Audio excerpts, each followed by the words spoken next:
الفاتحة.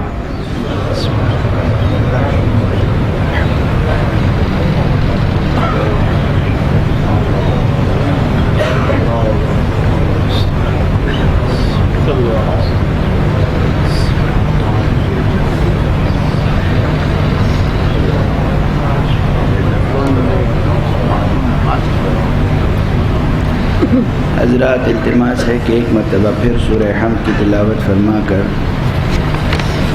مرحوم و مغفور سید وجاہت حسین رضوی ابن سید وزیر حسین رضوی کی روح کو ایصال فرمائیں اور جملہ مومنین و مومنات کی روح.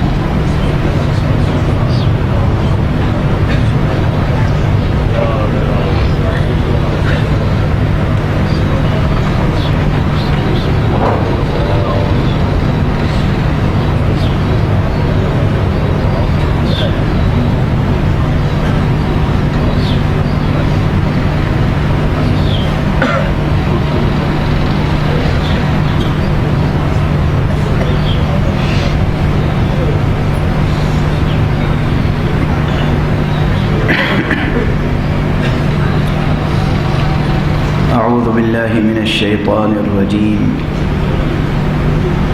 بسم الله الرحمن الرحيم.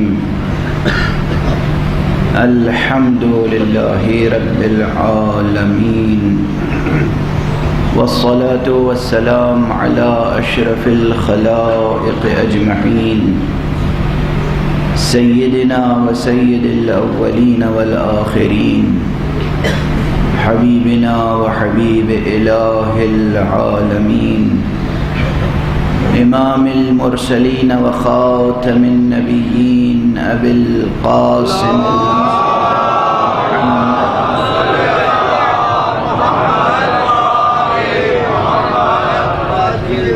وعلى أهل بيته الطيبين الطاهرين الهداة المهديين المعصومين المظلومين واللعنة الدائمة على أعداء الدين أجمعين. أما بعد فقد قال الله تعالى عز اسمه في محكم كتابه ومتقن خطابه. بسم الله الرحمن الرحيم. الله لا إله إلا هو الحي القيوم لا تأخذه سنة ولا نوم. صلوات برمائے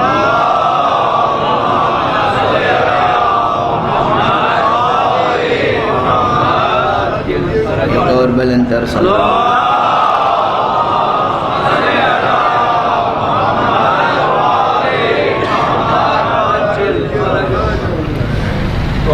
قرآن حکیم جو سید کتب سماویہ ہے، اس کتاب کی وہ آیت کے جو سید الآیات ہے، اور اس لیے سید الآیات ہے کہ یہ ایک جامع ترین متن ہے. یہ تنہا ایک آیت جامع ترین متن ہے عرفان حضرت باری سبحانہ و تعالی. گزشتہ برس کی گفتگویں اگر ذہن میں ہوں تو میں نے شاید یہ بھی عرض کیا ہوگا کہ یہی متن عرفان نظری کا بھی بہترین متن ہے اور عرفان عملی کا بھی بہترین متن ہے. اسی متن کے بطون سے، انہی الفاظ سے، انہی فقروں سے، انہی سطروں سے نظریاتی بحثیں بھی سامنے آتی ہیں اور عملی اسباق بھی سامنے آتے ہیں. اور یہ جو گفتگو ٹھہر ٹھہر کر ایک ایک لفظ، ایک ایک کلمے اور ایک ایک اسم کے ضمن میں کرنے کی کوشش کر رہا ہوں، یہ صرف اس لیے نہیں کہ ان الفاظ کے لغوی حدود سمجھ میں آ جائیں، لفظ و معنی کے رشتے کی ادبی بحثیں روشن ہو جائیں. بات صرف اتنی نہیں ہے، ہر اسم الہی بظاہر ایک لفظ ہے، بباطن ایک پورا قرآن ہے۔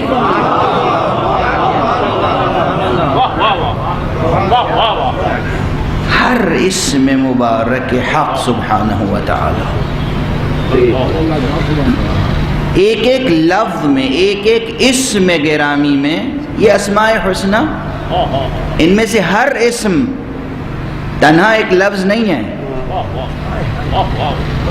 اس ایک اسم میں، ایک لفظ میں نہ جانے کتنے دلائل پوشیدہ ہیں، کتنے براہین پوشیدہ ہیں، کتنے دستور العمل پوشیدہ ہیں۔ دلیل و برہان کا تعلق عقل و منطق اور بحث اور نظریات سے ہے۔ وجود باری تعالیٰ پر یا وحدانیت حق سبحانہ و تعالیٰ پر کہ وہ ہے اور وہ ایک ہے۔ ہر اسم ایک اور ایک سے زیادہ دلیلیں فراہم کرتا ہے۔ اسم نہیں ہے، دلیل ہے۔ اسم ایک لفظ نہیں ہے، ایک برہان ہے۔ اس ایک لفظ میں ایک استدلال پوشیدہ ہے، اور کبھی کبھی ایک لفظ میں ایک سے زیادہ استدلال پوشیدہ ہے، جسے آپ ایک لفظ سمجھتے ہیں۔ اگر اس دلیل کو، اس برہان کو، اس استدلال کو تفصیل کے ساتھ مکتبی انداز میں بیان کیا جائے تو ایک دفتر ہے۔ اسی لیے میں نے گزارش کی کہ یہ ایک لفظ نہیں، ایک قرآن ہے۔ توجہ فرما رہے ہیں آپ؟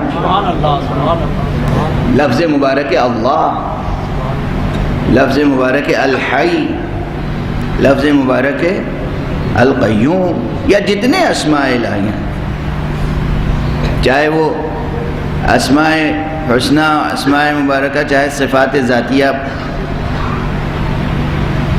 کی ترجمانی کرتے ہوں، صفات ثبوتیہ کی ترجمانی کرتے ہوں، صفات سلبیہ کی ترجمانی کرتے ہوں، صفات فعلیہ کی ترجمانی کرتے ہوں، کسی نہ کسی اعتبار سے ایک ایک لفظ میں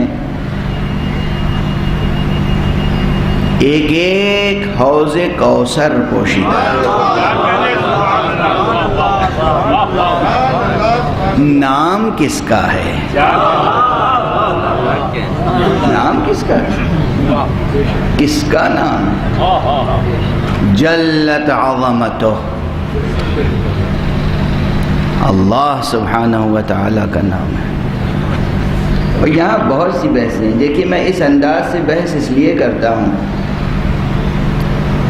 یعنی آپ نے محسوس نہیں کیا کہ ہماری گفتگو کا طریقہ ایسا ہے کہ کتابوں سے بھی رشتہ جڑا رہے، مکتب و مدرسے سے بھی رشتہ جڑا رہے، جو آپ کی تہذیب مجلس قائم ہو گئی ہے اس کی بھی رعایت ہوتی رہے،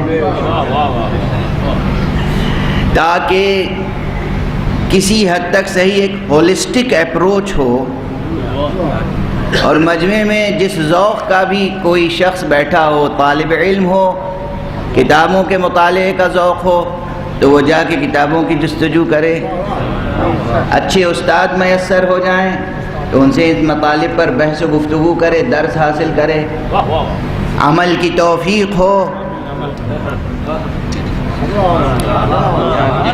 تو ریاضت کرے، ہمت حوصلہ ہو تو قدم اٹھائے، بے ہمت ہو تو ہمت لے کے جائے۔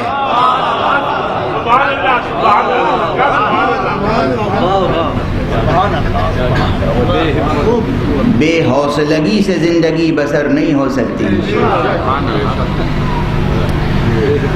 اور بیچ میں جو بالکل مکتبی انداز لے آتا ہوں، جیسے معلوم ہو کہ مکتب میں بیٹھے ہوئے گرامر اور لینگویج کی باتیں کر رہے ہیں، یا علم کلام کا کوئی مسئلہ ہو یا عرفان کا کوئی مسئلہ ہو، اسے مکتبی سطح پہ معلوم ہے کس لیے لاتا ہوں؟ اس لیے کہ یہ ہمیں سکھایا ہے حضرت ابو عبداللہ الحسین علیہ السلام۔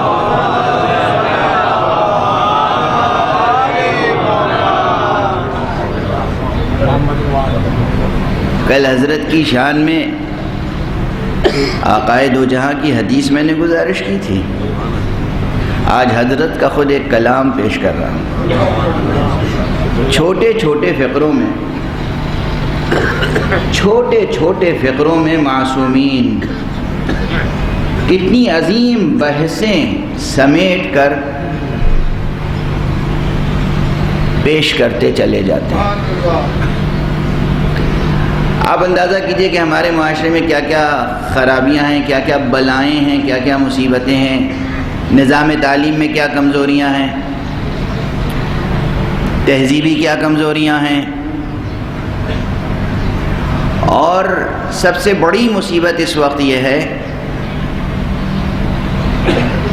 کہ عرفان کے نام پر ایسے بے معرفت لوگ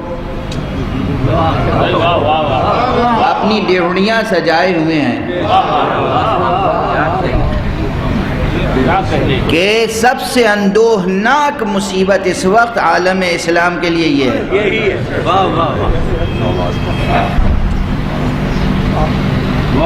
اردو درست نہیں پڑھ سکتے، عربی کی تو خیر بات ہی اور قرآن مجید کی آیتیں نہیں پڑھ سکتے، صحیح تلفظ نہیں کر سکتے، بیٹھ کے صحیح کرانے کی کوشش کیجئے تو اتنی تخلیقی صلاحیت نہیں ہے کہ ایک لفظ کو آرٹیکولیٹ کر سکیں، صحیح ادا کر سکیں۔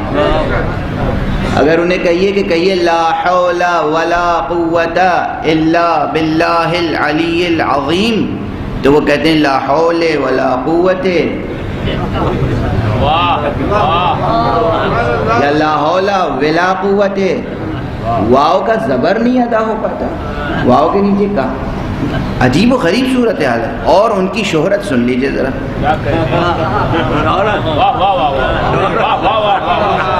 شہرت سن لیجئے۔ ارے جناب بہت بڑے عارف ہیں، ولی اللہ ہیں، ان کے انفاس قدسیہ میں وہ تاثیر ہے کہ دم کر دیں تو مریض شفا پا جائے، غیب کی خبر دیتے ہیں، کوئی سامان چوری ہوا ہو تو جائیے ان سے پوچھ لیجئے۔ کیا کیا ایک توہمات کی دنیا آباد ہے، اور ضعیف الاعتقاد معاشرہ غرق ہوتا چلا جا رہا ہے۔ نحوستیں چھٹنے کے بجائے اور منڈلا رہی ہیں۔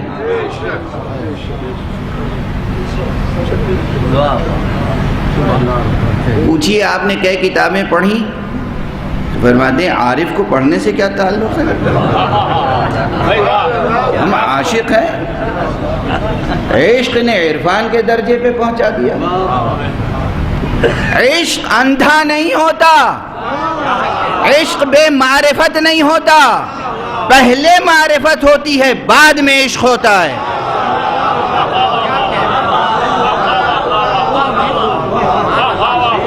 جو بے معرفت عشق ہو وہ عشق نہیں کہلاتا، وہ جنون کہلاتا ہے، وہ خلل کہلاتا ہے۔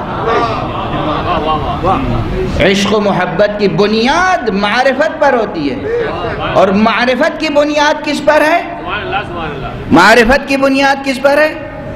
جس کا جی چاہے کہ ہم نے خواب دیکھا تھا، خواب میں مکاشفے ہو گئے، صاحب کشف و کرامات ہو گئے۔ خواب دیکھا، صاحب کشف و کرامات ہو گئے۔ بعض بچوں کو خواب نظر آتے ہیں اس طرح کے کہ اڑ رہے تھے۔ ابھی کچھ چند روز پہلے بھی ایک بچے نے یہ مجھ سے کہا کہ اگر میں دیکھوں کہ اڑ رہا ہوں سوتے میں، آسمانوں کی طرف جا رہا ہوں، تو میں مسکرایا، دل تو یہ چاہا کہ میاں مبارک ہو، صاحب معراج ہو گئے۔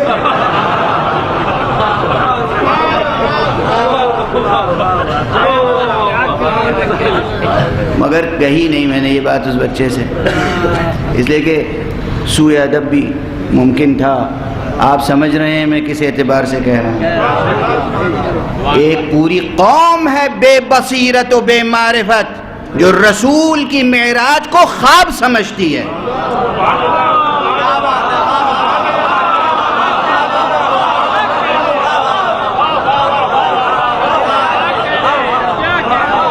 صلی اللہ علیہ وآلہ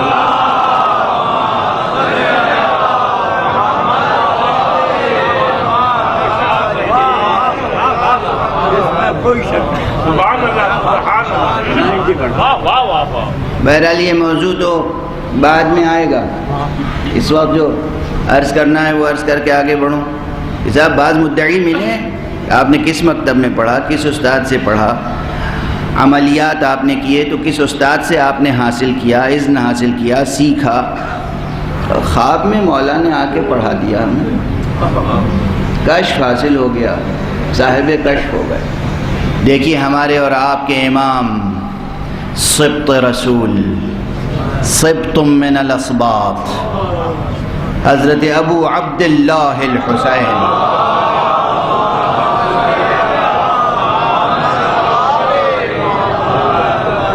چھوٹے چھوٹے فقروں میں کیا فرما رہے ہیں؟ کہتے ہیں دراست العلم لقاح المعرفہ، دراست العلم لقاح المعرفہ وطول التجارب زیادۃ فی العقل والشرف التقوی۔ ہر فقرہ خدا کی قسم ہے، سینکڑوں صفحے کی تفسیر سے آتا ہے۔ یہ میں جواز کے طور پر بھی پیش کر رہا ہوں اور مولا کا پیغام بھی آپ تک پہنچا رہا ہوں کہ میں اپنی گفتگوؤں میں ممبر پر مکتبی اسلوب کیوں اختیار کرتا ہوں، کم سے کم حوالہ ہی دے کر صحیح۔ معلوم ہوتا ہے تھوڑی دیر کے لیے کہ کلاس روم میں بیٹھے ہوئے ہیں، کبھی بھی آپ درس و بحث کی کلاس سے اپنے ذہن کو جدا نہ کیجیے گا۔ ضروری نہیں کہ فزیکلی آپ وہاں ہوں، آپ کا اندرونی وجود جو ہے وہ ہمیشہ طالب علم رہنا چاہیے۔ مولا کیا فرماتے ہیں؟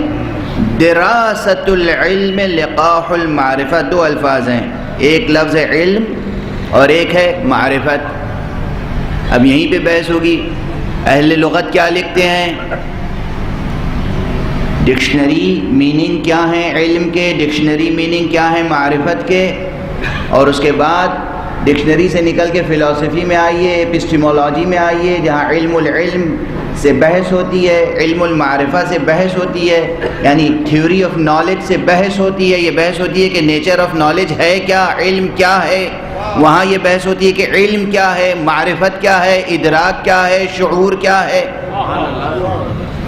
علم پہلے ہے یا معرفت پہلے ہے؟ دونوں مترادف ہیں یا ایک دوسرے پر سبقت رکھتے ہیں، تقدم و تاخر ہے؟ معرفت کا درجہ پہلا ہے یا علم کا درجہ پہلا ہے؟ یہ بحثیں ہیں نا۔ آج تک فلسفے کی جو شاخ زندہ ہے قدیم فلسفے کی، وہ سب سے زندہ شاخ یہی ہے جو فلسفہ علم سے بحث کرتی ہے، اور یہ وہ شاخ ہے جو زندہ رہے گی۔ اب یہاں دیکھیں یہ سارے حوالے ذہن میں رکھیں اور دیکھیں مولا کیا فرما رہے ہیں۔ علم اور معرفت کا فرق بھی سامنے آ رہا ہے اس ایک فقرے میں۔ معرفت کیسے پیدا ہوتی ہے یہ دستور بھی عطا فرما رہے ہیں، اور علم سے جڑے رہنے کی ترغیب بھی ہے، تھیوریٹیکل ایسپیکٹ بھی ہے، پریکٹیکل ایسپیکٹ بھی ہے۔ فرماتے ہیں دراست العلم، سبق پڑھنا اور پڑھانا، علم سیکھنا اور سکھانا، دراسہ درس، درس کا لفظ تو سب جانتے ہیں۔ اب دیکھیے میں اپنی عادت سے مجبور ہوں، ٹھہر جاؤں یہاں پر، ساتھ دیجیے، صلوات۔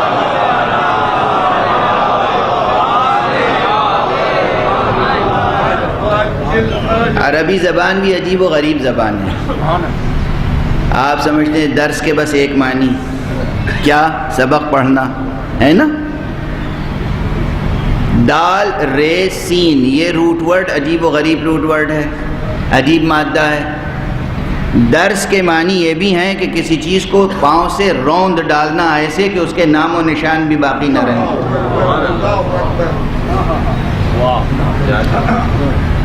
اور ایک معنی یہ ہے کہ جس میں پاؤں سے روندنے کی قید نہیں ہے، کسی چیز کا مٹ جانا، جیسے آثار ہوں، آثار قدیمہ، اور وہ منہدم ہو جائیں اور پھر مٹ جائیں، یا سیلاب آ جائے، بارش ہو، یا زمانہ گزر جائے، وقت کا سیلاب گزر جائے اور وہ نشانات بھی مٹ جائیں، تو کہتے ہیں کہ وہ چیز مندرس ہو گئی، مٹ گئی۔ اس کے لیے بھی درس اسی روٹ ورڈ سے آیا ہے کلمہ. اور سبق پڑھنے پڑھانے کے لیے بھی درس کا لفظ آیا ہے. درس کا ایک روٹ ورڈ ایک صیغہ وہاں بھی استعمال ہوتا ہے جہاں آپ فصل کاٹ کے لاتے ہیں اور بالیاں پہلے پرانے زمانے میں حیوان کی ٹاپوں سے سموں سے روند کے دانے الگ کرتے تھے خوشوں سے. اب مشینوں کا سہارا لیتے ہیں لیکن وہ پاؤں سے حیوانات کے ذریعے سے دانہ الگ کرنا اس کے لیے بھی درس کا لفظ استعمال ہوتا تھا. ایک روٹ ورڈ کہاں کہاں استعمال ہو رہا ہے توجہ ہے. اب یہ لفظ اگر علمی مباحثے کے لیے آیا تو کیوں آیا؟ اب یہاں پر یہ ساری بحث سمیٹ کر ایک جملہ کہوں اور طالب علم آج ہدیہ لے کر جائیں کہ درس کی شان کیا ہونی چاہیے. جب تک اصطلاحات کی شکل میں معلومات حاصل ہوں، معلومات مشخص ہوں، اس وقت تک مطمئن نہ ہوئیے گا کہ علم حاصل ہو گیا. جب یہ معلومات جزو جان بن جائیں، تحلیل ہو جائے، رزق روح بن جائے تو اسے کہتے ہیں درس.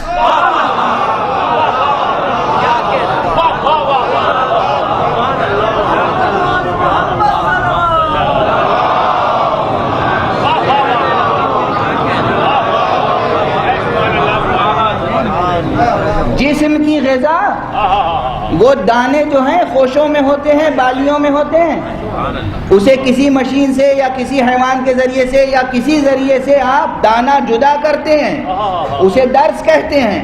علم کا ثمر عبارتوں میں ہوتا ہے، عبارتوں سے وہ ثمر نکالنا، لفظوں کے بطن سے معنی نکالنا.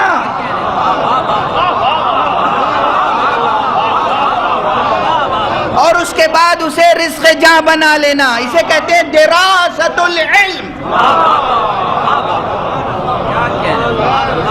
اسے کہتے ہیں دراست العلم.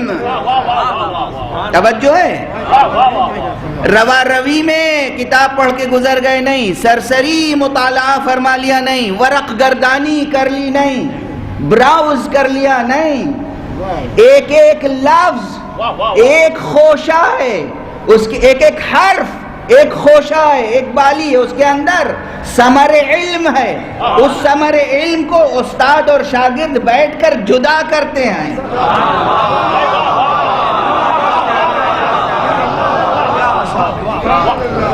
پیکر نورانی معنی کو غلاف ظلمانی لفظ سے جدا کرتے ہیں.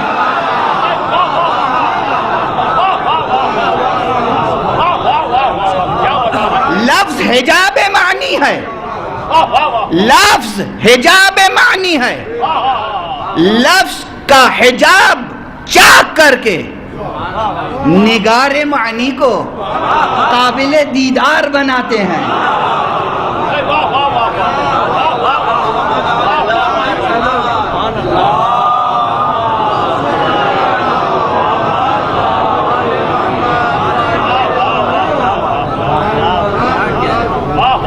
عاشقان حقیقت پیرہن لفظ کو چاک کر کے معشوق علم کو عریاں کر دیتے ہیں.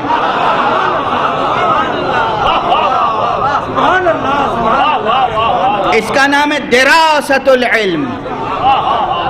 سبق پڑھنا اور پڑھانا، علم حاصل کرنا اور علم دینا، یہ ہے دراست العلم.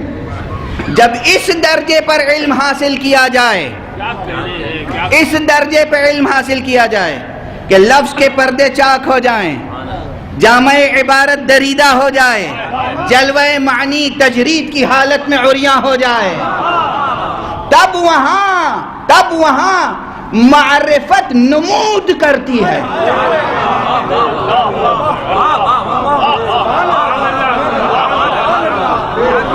یہ ہے حضرت کے جملے کے معنی. یہ ہیں حضرت کے جملے کے معنی. دراست العلم لقاح المعرفہ. دراست العلم لقاح المعرفہ. ابھی صرف دراست کے معنی بیان کیے ہیں. علم کے معنی رہ گئے، لقاح کے معنی رہ گئے، معرفت کے معنی رہ گئے. صلوات پڑھیے.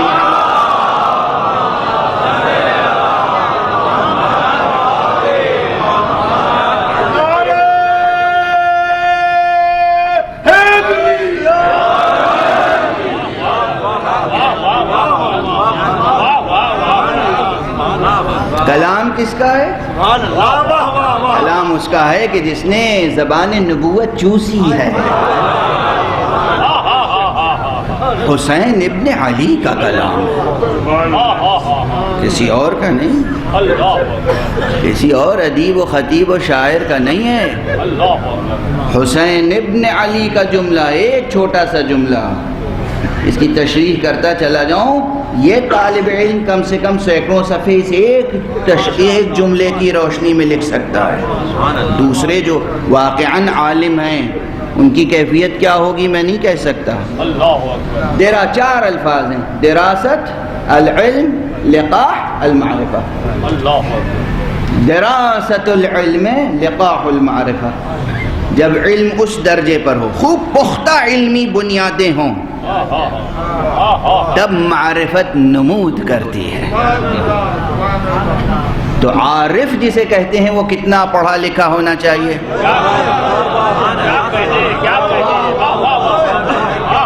یعنی اب آپ کی سمجھ میں آئی بات؟ معاشرہ کہاں سے کہاں پہنچ گیا ہے. تلفظ درست نہیں ہے، آیت پڑھ نہیں سکتے، سورہ یاد نہیں ہے، عبارت نہیں پڑھ سکتے. ارے اور تو اور میر کا شعر صحیح نہیں پڑھ سکتے، انیس کا سلام صحیح نہیں پڑھ سکتے. عارف ہیں. کیا درجہ معرفت ہے، کیا درجہ معرفت ہے. عارف ولی اللہ، اور دربار لگا ہوا ہے، لوگ آ رہے ہیں. ضعیف الاعتقادی کا بھی کوئی ٹھکانہ ہے؟ ضعیف الاعتقادی کا بھی کوئی ٹھکانہ ہے؟ دیکھیں یہ سب باتیں بھی ممبر پہ کبھی کبھی ہو جانی چاہیے. ایک صلوات پڑھ دیجیے.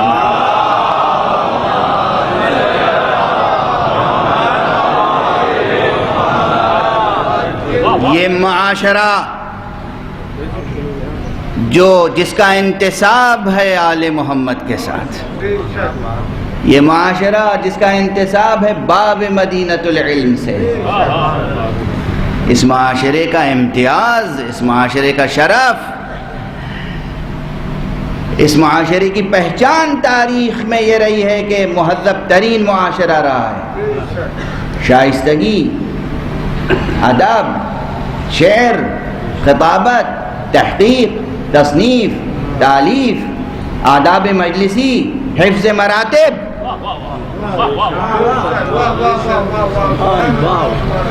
اقدار کی پاسداری، وزاداری. کہاں چلی گئی یہ سب چیزیں؟ کہاں چلی گئی یہ سب چیزیں؟ یہ سب چیزیں نہ ہوں اور انسان خود کو اہل بیت کا چاہنے والا کہے.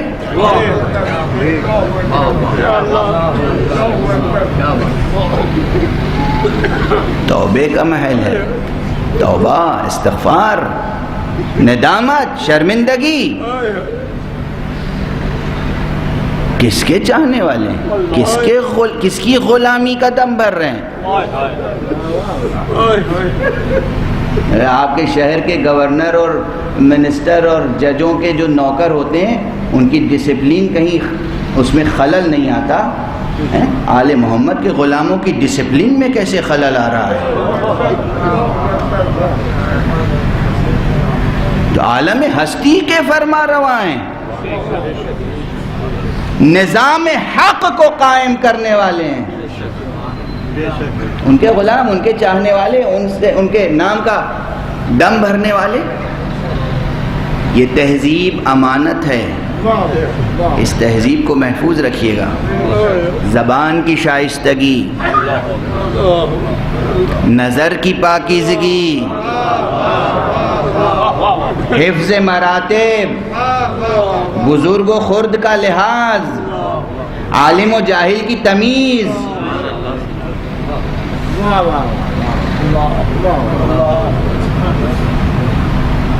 تہذیب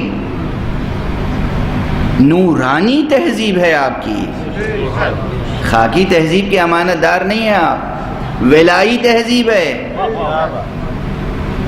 ولائی تہذیب ہے۔ یہ وہ تہذیب ہے کہ اس کا کوئی ایک چراغ بھی کہیں جل جائے تو ویرانے میں وہ ویرانہ نہیں رہ جاتا، معمور بن جاتا ہے۔ بس گفتگو آگے بڑھا دوں، اس فقرے کو یاد رکھیے گا، مولا نے فرمایا ہے دراست العلم، علم سیکھو سکھاؤ، اس لیے اس تہذیب سے بھی جڑے رہیے گا۔ اس کا ایک فائدہ اور عرض کر دوں، واقعاً فلسفے اور عرفان میں فرق ہے۔ عرفان اپنی جگہ ایک علم ہے، فلسفہ اپنی جگہ ایک علم ہے۔ یہ بھی ایک حقیقت ہے کہ عرفان کی بنیاد کشف و شہود پر ہے، فلسفے کی بنیاد دلیل و برہان پر ہے، منطق پر ہے۔ فلسفے میں منطق، علم منطق کا دوسرا نام ہے علم میزان، نام ہی علم میزان۔ اور میزان کسے کہتے ہیں؟ ترازو، بلکہ علم ترازو بھی کہا گیا ہے اسے، ہنسنے کی بات نہیں ہے، یہ کسی اور نے نہیں، یہ لفظ ترازو کلمہ جو ہے فارسی ہے، اور ابن سینا نے، بو علی ابن سینا شیخ الرئیس، فارسی میں ان کا سارا کام تقریباً عربی میں ہے، لیکن ایک چھوٹا سا رسالہ انہوں نے فارسی میں بھی لکھا ہے، اس میں علم منطق کا ترجمہ علم ترازو کیا ہے۔ علم میزان، عربی میں میزان کہتے ہیں، فارسی میں ترازو کہتے ہیں۔ علم منطق یا علم میزان یہ اس لیے ہے کہ دلیل کو جانچا پرکھا جا سکے، دلیل درست ہے یا نہیں، ٹھیک ہے۔ اب اگر کوئی شخص کشف اور شہود کا مدعی ہو جائے تو کیا کشف اور شہود کو جانچنے کے لیے بھی کوئی میزان ہے یا نہیں؟ توجہ ہے؟ آپ نے خواب دیکھا، کیسے یہ فیصلہ ہوگا کہ یہ خواب صحیح تھا یا صحیح نہیں تھا؟ یہ خواب یا خواب میں جو بات کہی گئی وہ القاءات سبوحیہ میں سے ہے، اللہ سبحانہ و تعالیٰ کی طرف سے ہے، یا نعوذ باللہ وسوسے شیطانی ہے؟ کیونکہ شیطان کبھی کبھی اچھی باتیں برے مقصد سے کرتا ہے۔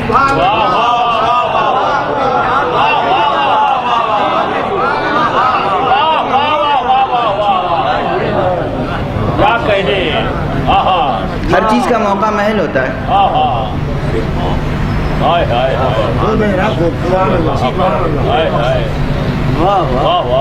اہم اور مہم ہی میں اگر شیطان وہیں چاہے کہ لغزش پیدا ہو جائے،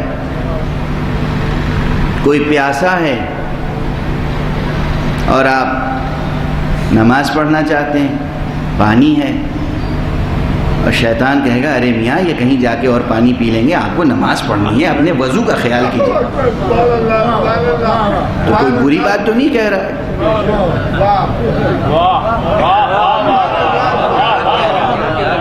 کیا کہہ رہا ہے؟ کہہ رہا ہے وضو کیجیے اور جائیے نماز پڑھیے، یہ جا کے کہیں اور پانی پی لیں گے، پیاسے ہی تو ہیں۔ مثال دے رہا ہوں، کیا مثال دے گا؟ آپ کو پیاسے کو پانی پلانے کا ثواب بھی نہیں ملا اور نماز بھی غارت ہو گئی۔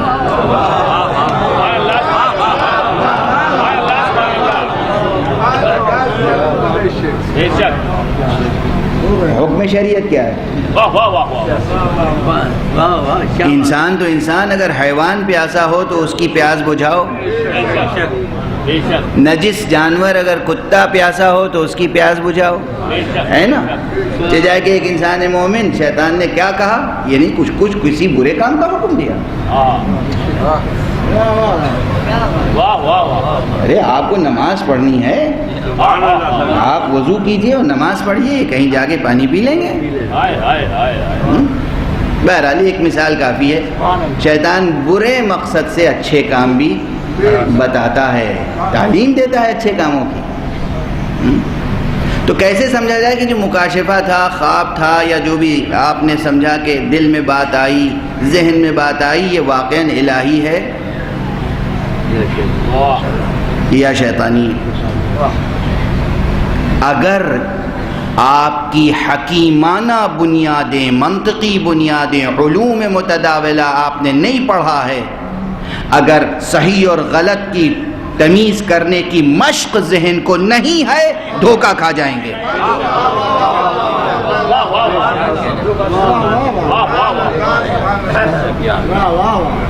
بحث دقیق ہے مگر ظاہر مکتبی ہے، ضرورت ہے، دھوکہ کھا جائیں گے۔ اس لیے ضرورت ہے کہ پہلے یہ جو علوم متداول، لغت کا علم ہو، الفاظ و معانی کے رشتوں کا علم ہو، عرفان ہو، منطق جانتے ہو، فلسفہ پڑھا ہو، تفسیر پڑھی ہو، حدیث پڑھی ہو، علم حدیث کے اصول، علم درایت کے اصول، اس سے واقف ہو، فقہ سے آشنا ہو، کلام سے آشنا ہو، علم کلام سے یعنی علم عقائد سے، اس کے بعد منزل آتی ہے عرفان کی۔ واضح ہے؟ پیغام دور تک پہنچ رہا ہے؟ معلومات شریعت، ہمیں ضرورت ہی نہیں ہے شریعت کی، ہم تو عاشق و عارف ہیں۔ یہ نہ عشق ہے نہ عرفان۔ آپ کے آقا و مولا ابو عبداللہ الحسین علیہ السلام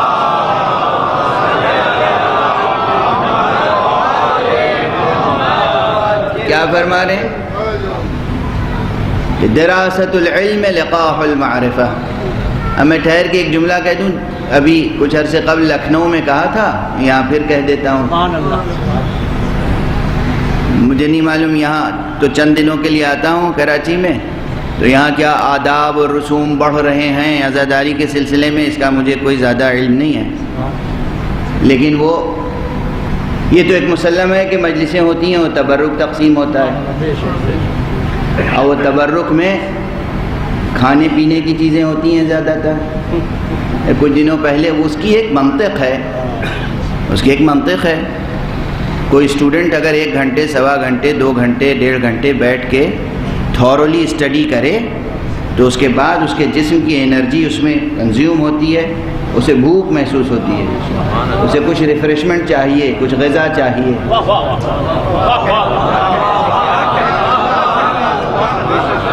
تو یہ کوئی یوں ہی نہیں ہے، یہ مجلس ہے، درس ہے، بحث ہے، توجہ انسان لگا رہا ہے، 1 گھنٹہ 2 گھنٹہ سنا، ڈوب کے سنی مجلس، متاثر ہوئے، عقل و ذہن و نفس و روح سب کا تعامل ہوا، اب اس کے بعد ریفریشمنٹ مل گیا، تھوڑے سے جسم کا بھی بھلا ہو گیا۔ اس میں ایک منطق ہے، یہ اسراف نہیں ہے۔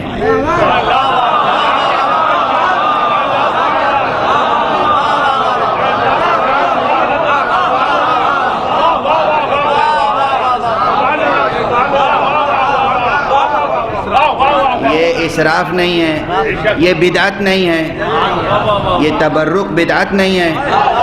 سب سے پہلی مجلس جو رسول اللہ نے توحیدی مجلس منعقد کی تھی،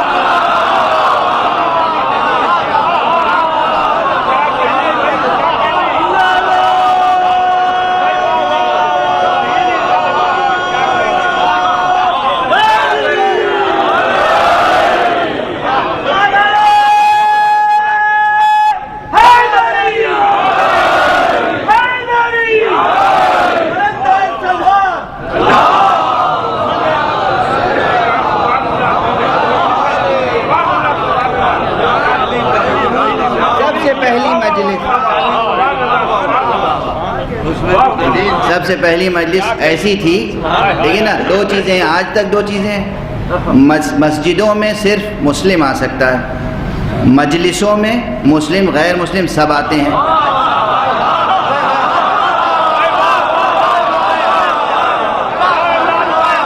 یہ پیروی پیغمبر کی ہے. پہلی مجلس میں مومن ابو طالب جیسا بھی تھا, کافر ابو لہب جیسا بھی تھا. صلوات پڑھنے محمد وال.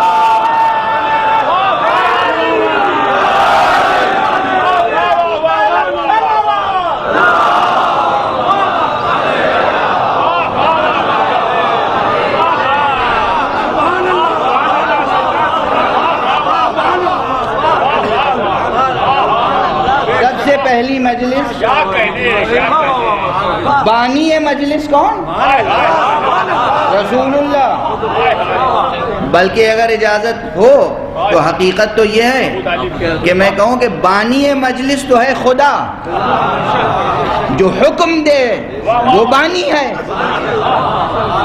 اللہ نے کہا پیغمبر اب تبلیغ شروع کریں. اللہ کے حکم سے پیغمبر نے کہا علی بے تبرک کا انتظام پہلے کر لو.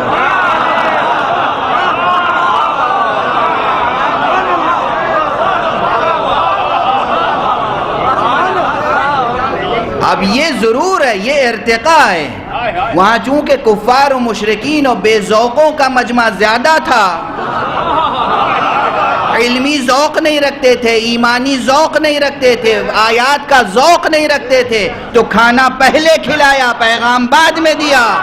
اب آپ صاحب ایمان ہیں, ہم پہلے سناتے ہیں بعد میں کھلاتے.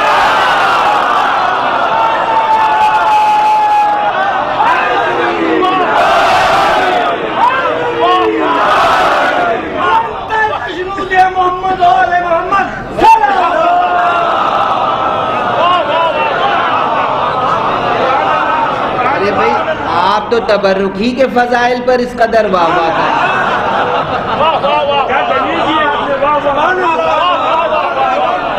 ذرا سا آپ صبر سے سنیں, بات آگے بڑھنے دیں. ایک صلوات پڑھیں محمد.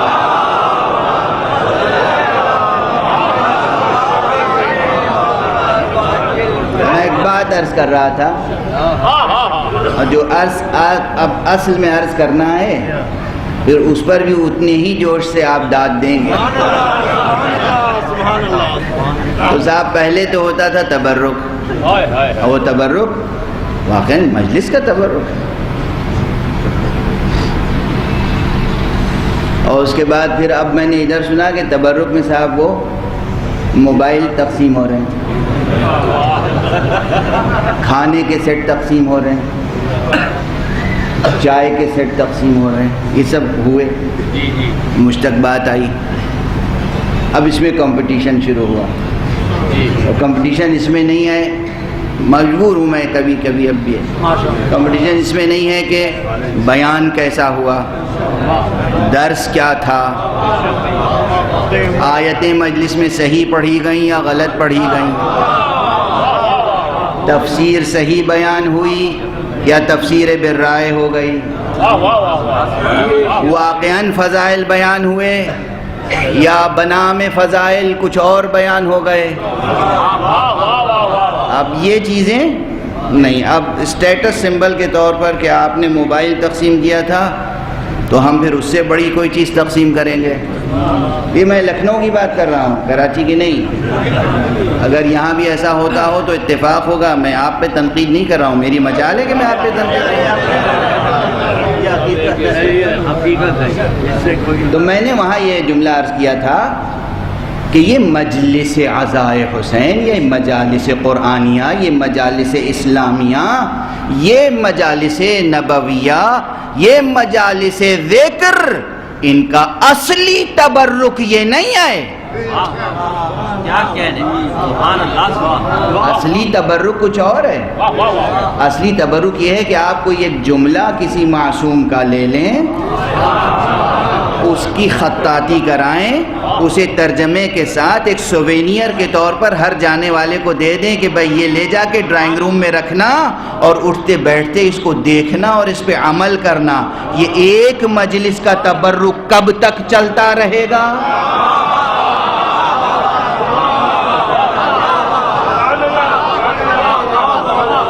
اصل تبرک ذکر مولا ہے، اصل تبرک ذکر حق ہے، اصل تبرک کلام معصوم ہے۔ تو آج کی مجلس کا تبرک کیا ہوا؟ دراست العلم لقاح المعرفہ۔ لیکن میں کہہ رہا تھا نا کہ اب آپ نہیں اٹھیں گے نعرہ لگانے کے لیے۔ صلوات پڑھیے محمد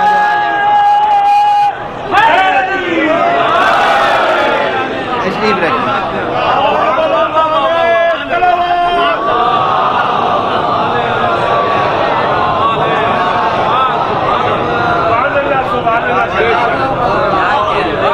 چھوٹا سا جملہ، خدا کی قسم کوئی دنیا کا بڑے سے بڑا انٹلیکچوئل ہو، فلاسفر ہو، جو ڈوب کے کام کر رہا ہو تھیوری آف نالج میں یا فلسفی آف ایجوکیشن میں کام کر رہا ہو، اس کے لیے بھی یہ جملہ جو ہے وہ روشنی کا ایک سرچشمہ ہے۔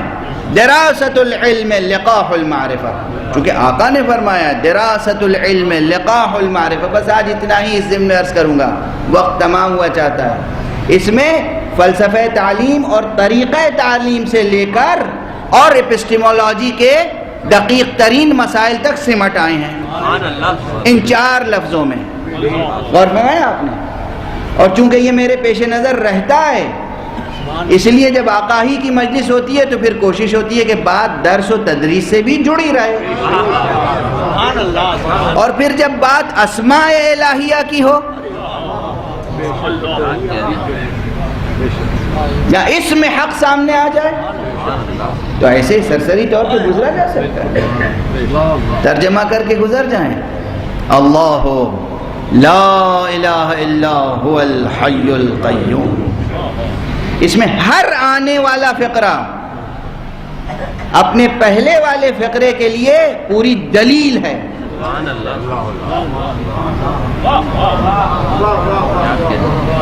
اللہ ہی حقیقت ہے، اس کے علاوہ کوئی معبود نہیں ہے۔ کیوں؟ اس لیے کہ وہی حی و قیوم ہے۔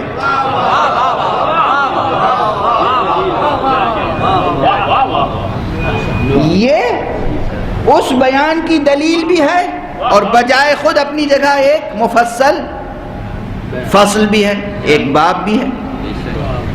حی القیوم، الحی القیوم۔ اب وقت گزر چکا، مگر کچھ کل جو باتیں عرض کی تھیں اس سے کچھ اور آگے بڑھ جائیں باتیں۔ میں نے گزارش کی تھی کہ بعض علماء کہتے ہیں کہ الحی اور القیوم 2 اسم الگ الگ ہیں،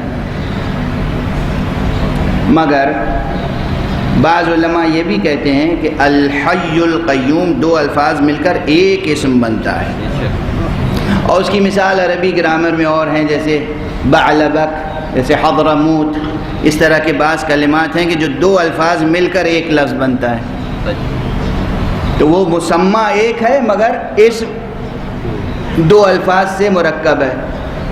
کہتے ہیں الحی القیوم دونوں مل کر ایک اسم بنتا ہے۔ بعض عرفاء یہ کہتے ہیں، ان کے اپنے دلائل، بعض الگ الگ بھی اس کو زیر بحث لاتے ہیں۔ لیکن آپ دیکھیے تو صحیح کہ الحی القیوم اس پورے فقرے کو اگر ہم غور کریں اور کل کی باتیں اگر ذہن میں ہوں جو ابتدائی طور پہ عرض کی تھی کہ الحی، اس کلمہ الحی یعنی زندہ، اس کا اطلاق جہاں ایک ترقی یافتہ زندہ وجود پر کیا جا سکتا ہے، وہیں ایک بالکل ابتدائی زندہ وجود پر بھی کیا جا سکتا ہے، جو بالکل بسیط ترین سطح زندگی ہے اس پر بھی اطلاق ہو سکتا ہے، اور جو عالی ترین سطح زندگی ہے اس پر بھی ہو سکتا ہے۔ لیکن القیوم کا اطلاق وہ بسیط ترین سطح پر نہیں ہوگا، القیوم کا اطلاق صرف اس پر ہوگا جہاں تمام کمالات زندگی اپنے نقطہ عروج تک پہنچ چکے ہوں۔ توجہ رہے، بحث کی گنجائش تو نہیں ہے، میں نے کل کی جو بحث تھی اسے خلاصے کے طور پر آپ کے سامنے دہرا دی یہ بحث، اور اس کے بعد ایک عظیم ٹھاٹھے مارتا ہوا مطالب کا سمندر ہے جس کی طرف صرف اشارہ کر سکتا ہوں ساحل پہ کھڑے ہو کر دور سے، اور یہ دیکھوں کہ آپ کی فراست کی نگاہیں کہاں تک پہنچتی ہیں۔ اگر یہ بات سمجھ میں آ گئی کہ الحی نہیں، اس سے گزارش سے پہلے یہ گزارش کر دوں، لفظ اللہ ہے، لفظ اللہ کے معنی تو بیان کر دیتے ہیں لوگ، یہ کہہ کر گزر جاتے ہیں کہ اس میں ذات ہے، لفظ جلالہ ہے، اور اس کے معنی یہ ہے کہ معبود برحق۔ لیکن میں غالباً گزارش کر چکا ہوں کہ ایک لفظ اللہ میں تمام اسماء حسنہ سموئے ہوئے ہیں، یعنی لفظ اللہ میں الرحمن بھی پوشیدہ ہے، لفظ اللہ میں الرحیم بھی پوشیدہ ہے، لفظ اللہ میں الکریم بھی پوشیدہ ہے، لفظ اللہ میں الصبور بھی پوشیدہ ہے، لفظ اللہ میں الشکور بھی پوشیدہ ہے، لفظ اللہ میں الحی القیوم بھی پوشیدہ ہے، لفظ اللہ میں الرازق بھی پوشیدہ ہے۔ سارے اسماء ایک لفظ اللہ میں سموئے ہوئے ہیں۔ اور یہ مطلب تو پہلے بھی عرض کر چکا ہوں گا، لیکن ایک جملہ اور عرض کر دوں تازہ۔ ایک بات اور کہتا رہا ہوں کہ قرآن مجید میں بسم اللہ الرحمن الرحیم جہاں جہاں ہے، ہر سورے کے آغاز میں، سورہ براءت کے علاوہ، وہاں وہ بسم اللہ اس سورے کا جزو ہے، اور کوئی دو بسم اللہ ایسے نہیں ہیں کہ جن کے ایک معنی ہوں۔ یعنی اگر قرآن مجید میں 114 مرتبہ بسم اللہ الرحمن الرحیم کی آیت آئی ہے تو 114 معنی میں آئی ہے۔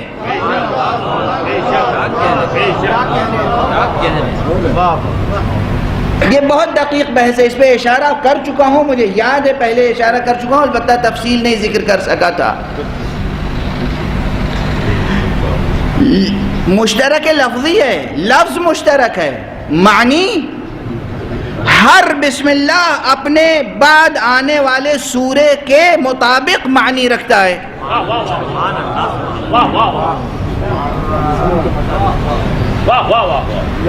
یعنی جو ترجمہ فی الواقع فی نفس الامر، حقیقتاً جو ترجمہ سورہ الحمد کے بسم اللہ کا ہے، سورہ بقرہ کے بسم اللہ کا وہ ترجمہ نہیں ہے۔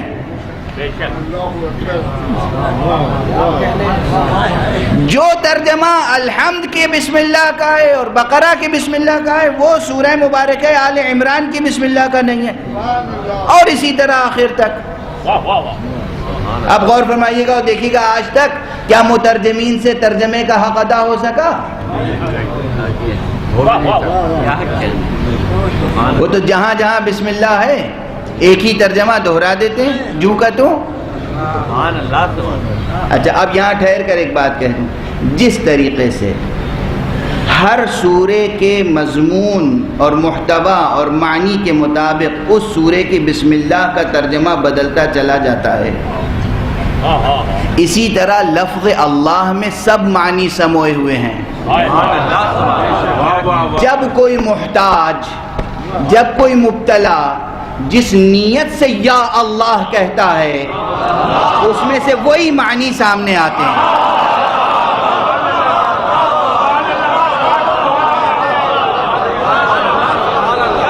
یعنی کیا؟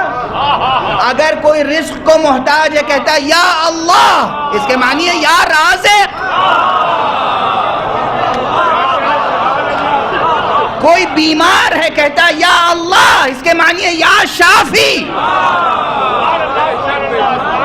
کوئی گم کردہ راہ ہے کہتا ہے یا اللہ، یعنی یا ہادی۔ لفظ ایک ہے، جس نیت سے کہا جائے گا مراد بدلتی چلی جائے گی۔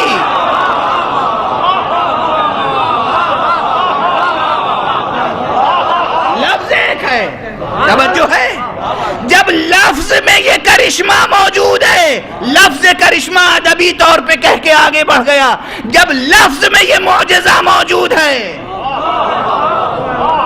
تو جو اللہ کا زندہ نمائندہ ہوگا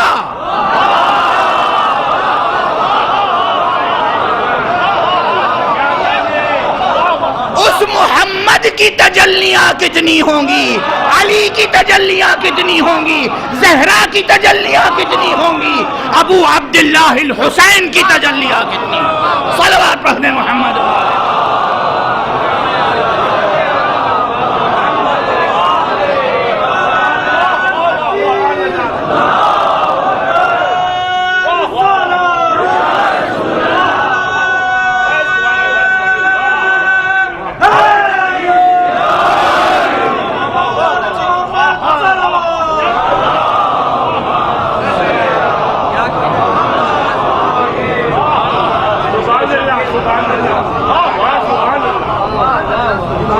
روشن ہے نا، بحث روشن ہے۔ ایک لفظ اللہ میں سارے اسماء سموئے ہوئے ہیں۔ ایک کراہتا ہوا بیمار کہتا ہے یا اللہ، وہاں آواز جاتی ہے یا شافی۔ ایک رزق کا محتاج کہتا ہے یا اللہ، یعنی یا رازق، یا رزاق، یا فتاح۔ ایک گم کردہ راہ یا ایک جاہل یا ایک طالب علم کہتا ہے یا اللہ، یعنی یا ہادی۔ اور فرما رہے ہیں لفظ ایک ہے، معنی اتنے۔ اسی طرح بسم اللہ ہے، ہر سورے کی بسم اللہ کا ترجمہ الگ ہوگا، ٹھیک ہے۔ اگر یہ جامعیت سمجھ میں آ گئی لفظ اللہ کی، تو اب ترتیب کے اعتبار سے دیکھیے کہ آیت مبارکہ کرسی میں یہ الحی القیوم کہاں پر آیا ہے؟ اللہ لا الہ الا ہو الحی القیوم۔ اللہ خود جامع تمام اسماء ہے، اس کے بعد ہو جامعیت میں اس کے برابر ہے، اس کے بعد جس کا رتبہ ہے وہ ہے الحی القیوم۔ یعنی لفظ الحی القیوم میں ایک لفظ اللہ کو چھوڑ کر باقی جتنے اسماء ہیں سب سموئے ہوئے ہیں۔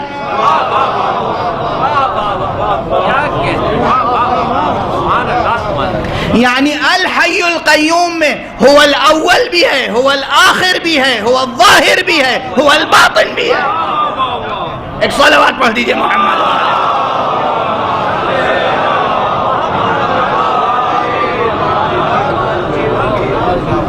وہ کیسے هو الاول هو الآخر هو الظاہر هو الباطن؟ یہ دو خاص طور سے یہ چار اسماء جو سورہ مبارکہ حدید میں آئے ہیں اس کا ذکر میں نے کیوں کیا؟ وہ اس لیے کیا کہ الحی بسیط ترین سطح اور القیوم کامل ترین سطح، بسیط ترین سطح اول، کامل ترین سطح آخر، بسیط ترین سطح ظاہر، کامل ترین سطح باطن۔ تو الحی القیوم میں سمو گئے نا یہ اسماء، سمٹ آئے، توجہ ہے الحی القیوم۔ اسی لیے بعض علماء کہتے ہیں یہ خود اسم اعظم ہے یا اسم اعظم سے قریب تر ہے۔ بس ایک فقرہ عرض کروں اور گفتگو کو سمیٹنے کی کوشش کروں۔ ایک صلوات پڑھ دیجئے محمد۔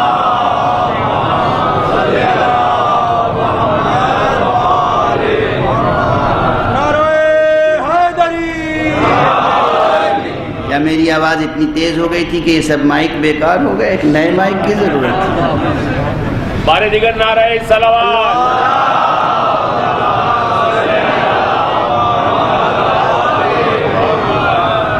اچھا ابھی تک تو بات لفظ کے پیرائے میں ہے، الحی القیوم اسم اعظم ہے یا اسم اعظم نہیں ہے یا اسم اعظم سے قریب تر ہے، لیکن آپ کو یہ جملہ یاد ہوگا کہ اصلاً اسم اعظم لفظی دنیا میں تلاش کریں تو کوئی کلمہ ہو سکتا ہے، ورنہ اطلاق کے ساتھ اسم اعظم لفظ ہو ہی نہیں سکتا۔ یہ بھی ایک دقیق بحث ہے اور ایک منٹ دو منٹ میں یہ طے نہیں ہوگی۔ لفظ اسم اعظم نہیں ہو سکتا،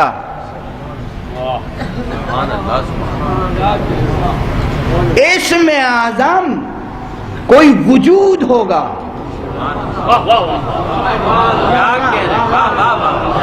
اسم اعظم حق لفظ نہیں ہو سکتا، کوئی وجود ہوگا۔ عجیب منزل ہے۔ اب آج سیٹرڈے یا سنڈے تو نہیں ہے، مگر میں کیا کروں، 2-3 منٹ آپ برداشت کریں اس بحث کو۔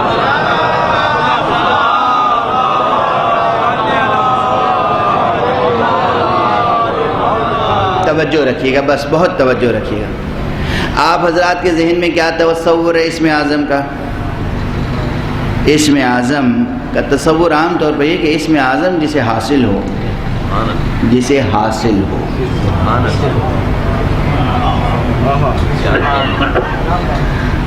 حاصل ہو کے بجائے لوگ کہتے ہیں اسم اعظم جسے معلوم ہو۔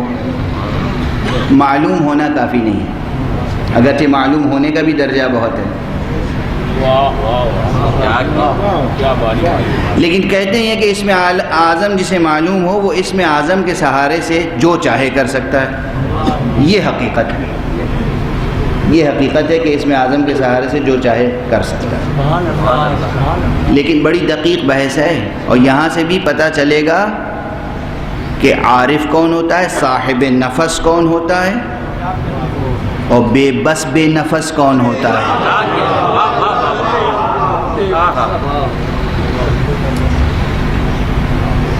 کبھی بھی دیکھیں اس دار دنیا میں اللہ سبحانہ و تعالیٰ نے قانون بنایا ہے، قانون علت و معلول۔ یہ قانون ٹھوس ہے، اٹل ہے، یہ قانون اللہ نے بنایا ہے، اور یہ قانون توڑتا نہیں۔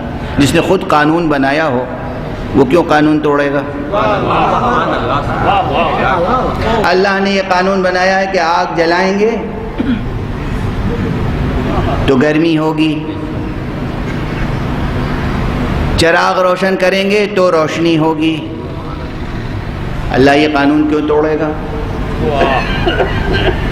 اچھا، جب اس نے قانون بنایا ہے کہ آگ جلاؤ گے تو گرمی ہوگی، تو آپ یہ کیسے تصور کرتے ہیں کہ آپ کوئی لفظ زبان سے کہیں اور گرمی ہو جائے؟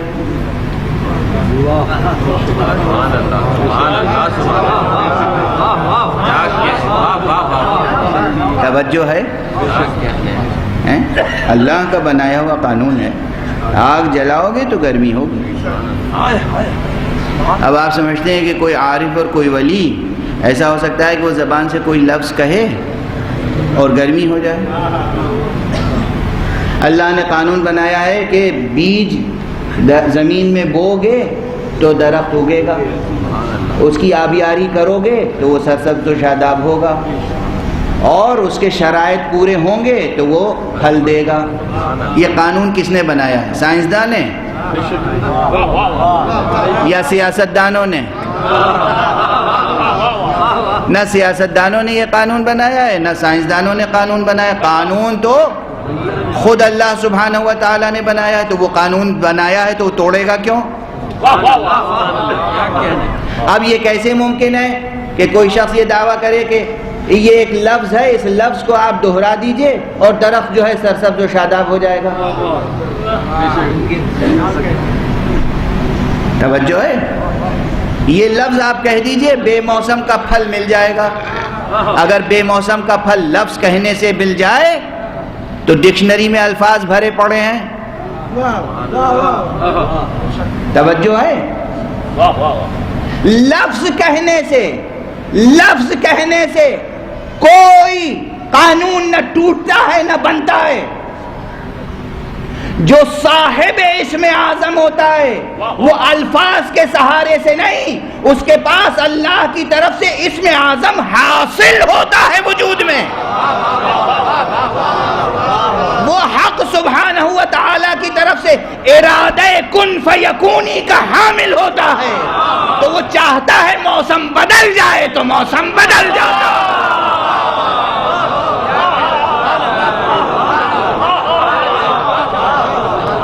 لفظ کہنے پر نہیں ہے، چاہت پر ہے۔ چاہت، وہی چاہت جسے مشیت کہتے ہیں، کوئی اور چاہت نہیں، مشیت جسے کہتے ہیں۔ انما امرہ اذا اراد شیئا، اللہ کی شان یہ ہے کہ جب وہ کچھ چاہتا ہے تو وہ کن کہتا ہے اور وہ چیز ہو جاتی ہے۔ ارادہ شرط ہے، یعنی اسم اعظم لفظ نہیں ہے، اسم اعظم مقام ہے، اسم اعظم وجود ہے، یعنی اسم اعظم لکیروں سے حرفوں سے بنا ہوا لفظ نہیں ہے، اسم اعظم وہ ہے جس کا نام محمد عربی ہے، اسم اعظم وہ ہے جس کا نام علی ہے، ولی مرتضی ہے۔ صلوات پڑھیں محمد۔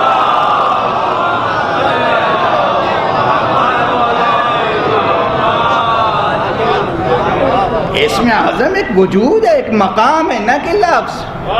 الفاظ کی دنیا میں ٹھیک ہے، یہ بحث دقیق ہے، اس میں بڑی بحثیں ہوں گی، دیکھیے گا اعتراضات، سوالات، جی ہاں ہونے چاہیے، اعتراضات سوالات ہونے چاہیے، لیکن سوالات اور اعتراضات علمی اور ادبی حدود کے اندر ہونے چاہیے۔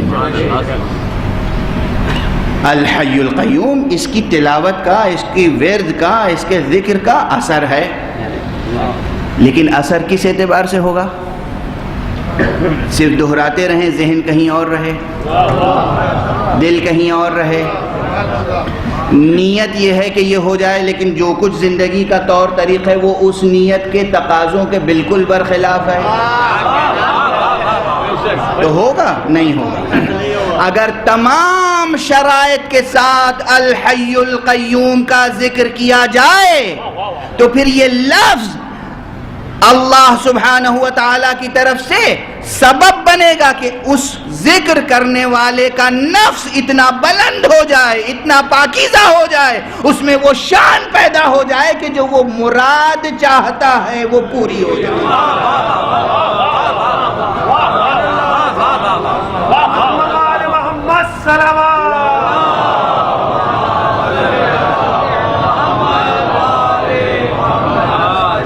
توجہ ہے؟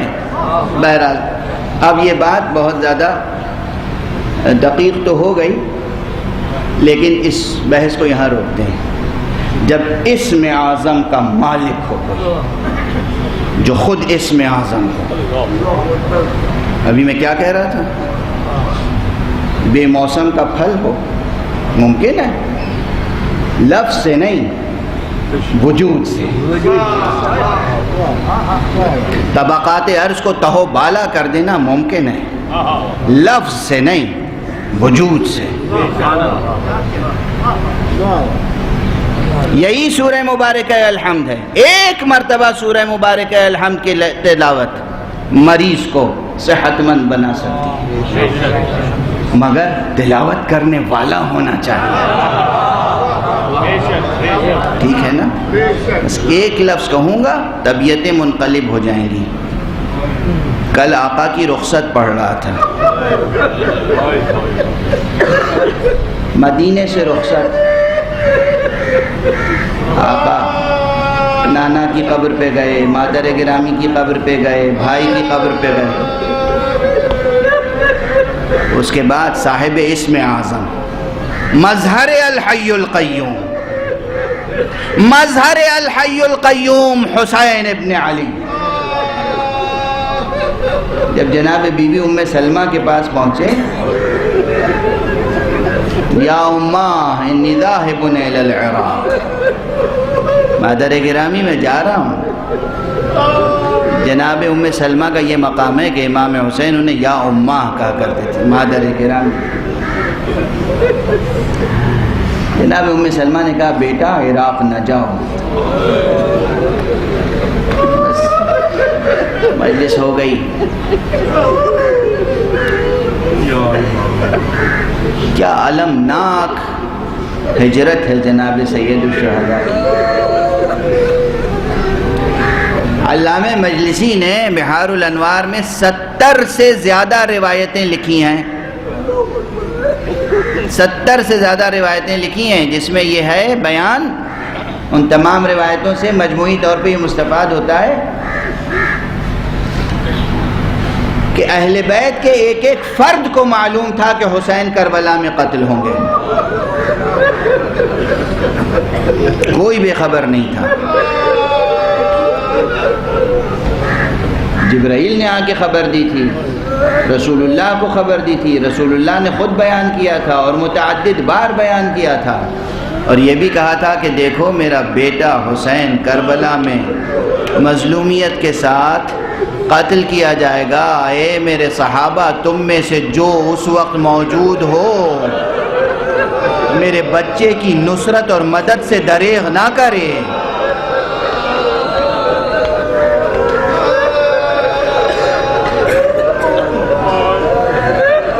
اہل بیت کو معلوم تھا، بنی ہاشم کو معلوم تھا، اکثر صحابہ کو معلوم تھا کہ حسین کربلا میں قتل ہوگا۔ جب جناب بی بی ام سلمہ کے پاس تشریف لے گئے اور کہا مادر گرامی میں جا رہا ہوں، فرمایا بیٹا نہ جاؤ، میرا دل اندوہناک کیفیت میں مبتلا ہے۔ جناب امام نے فرمایا کہ آپ کو جو خطرہ ہے وہ ہو کے رہے گا۔ مادر گرامی مجھے معلوم ہے، میں تو اس نشیب کو پہچانتا ہوں جہاں میرا سر قلم ہے۔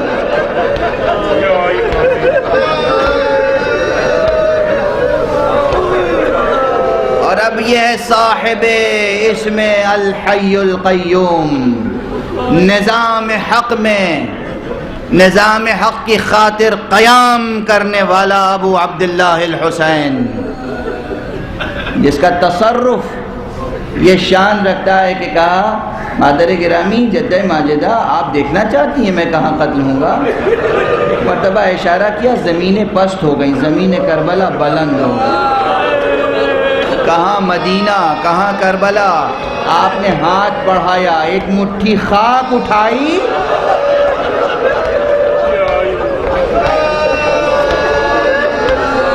اور کیا کہا، مادر گرامی یہ خاک اس خاک کے ساتھ رکھ لیجئے جو رسول اللہ نے دی ہے۔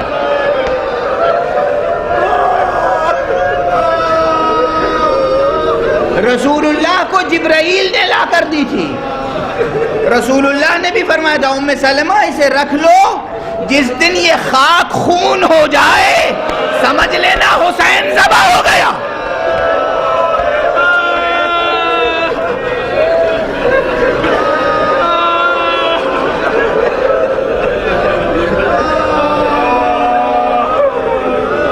حسین رخصت ہوئے، مدینے سے رخصت ہوئے، مکے تشریف لے گئے، مکے سے رخصت ہوئے، کربلا پہنچے 2 محرم سن 61 ہجری۔ حسین کا راہوار چلتے چلتے رک گیا۔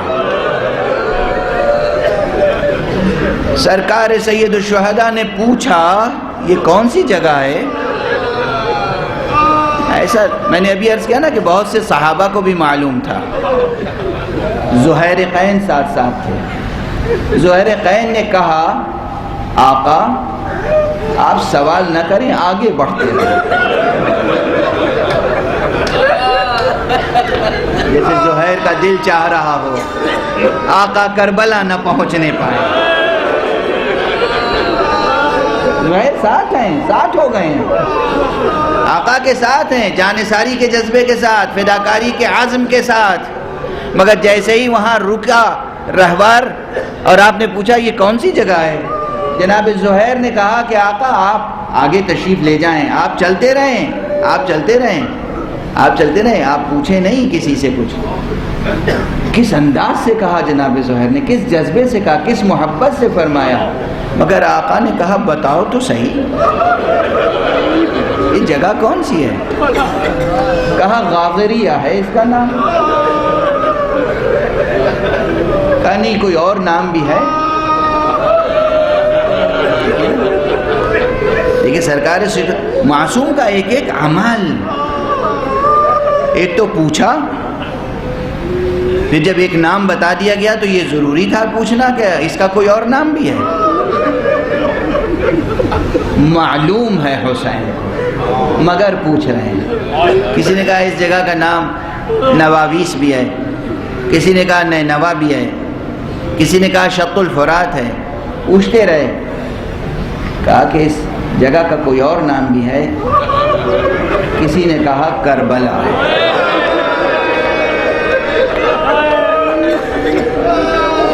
بس حسین کا سفر تمام ہو گیا۔ سرکار سید الشہداء نے کہا بس یہیں سواریاں بٹھا دو، ہماری منزل آ گئی، یہی وہ جگہ ہے جہاں ہمارا خون بہایا جائے گا، یہی وہ جگہ ہے جہاں ہمارے خیمے لگیں گے اور خیمے جلائے جائیں گے، یہی وہ جگہ ہے جہاں ہماری قبریں بنیں گی۔ سرکار سید الشہداء یہ گفتگو فرما رہے ہیں، بعض ارباب مقاتل نے صراحت سے ذکر فرمایا ہے، یہ بیویوں کی سواریاں پیچھے تھیں، آقا کی سواری آگے تھی، آقا کی سواری کے بعد جناب علی اکبر ہیں، جناب عباس ہیں، پورا قافلہ ہے، مردوں کا قافلہ ہے، پیچھے جناب بی بی زینب ایک عماری میں تشریف فرما ہیں۔ کسی نے آ کر خبر دی، آقا غضب ہو گیا، کہا کیا ہوا؟ کہا جیسے ہی یہاں ٹھہرا ہے قافلہ، جناب بی بی زینب فرماتی ہیں کہ اس زمین سے لہو کی بو آ رہی۔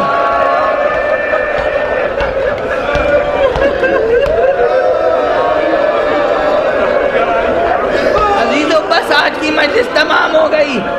ایک روایت میں یہ بھی ہے کہ جب قافلہ رک گیا، جب محملیں اتاری گئی، خیمے لگائے گئے، جیسے ہی جناب زینب نے کربلا کی زمین پہ قدم رکھا، غش کھا کے گر گئی۔